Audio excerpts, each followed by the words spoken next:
questions for you. The New York Times is reporting that the administration is now sending a U.S. official to the G20. They're sending Mark Dillard. Can you confirm if that is true, and then also explain the shift in? I'd be happy to explain, because there is not a shift. The United States is not participating in official talks at the G20 in South Africa. I saw the South African president running his mouth a little bit against the United States and the president of the United States earlier today, and that language is not appreciated by the president or his team.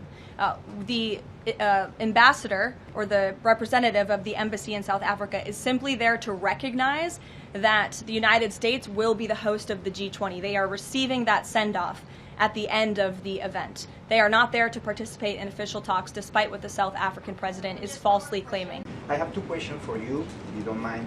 In Mexico, the young people is protesting against President Sheinbaum. They think she's doing nothing against the cartels. Sheinbaum used the police to attack them, young people, kids, girls, and she's attacking journalists like me in a country where 150 journalists have been killed in the past years. The USA legacy media is attacking President Trump for his comments about the fake news media, while they are not publishing anything about the murders of journalists in Mexico. Why do you think they stay silent about the murders of journalists in Mexico and the attacks to businessmen like Ricardo Salinas? And my second question is, Trump said he has a plan for the narco state of Venezuela. Does he have a plan for Mexico, where, according to Stephen Miller, the cartels are controlling governments and territories? Sure. Well, thank you, Javier, for the question, and thank you again for being here. We're proud to have new media voices in the briefing room.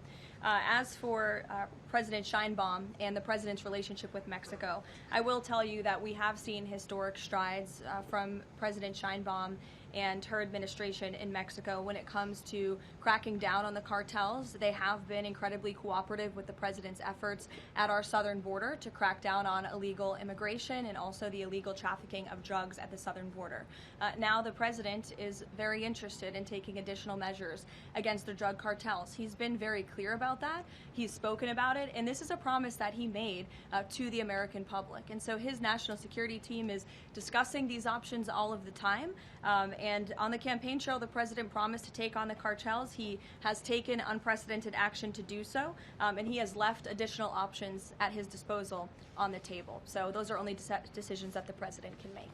Thank you. What about the silence of the legacy media about the murders of journalists in Mexico? 150 journalists have been killed in the past years. Yeah, well, it's certainly something I wish the media would report on more, and it's something that this administration absolutely condemns. I can't speak for the media, but I can speak for the president. That's not something he wants to see.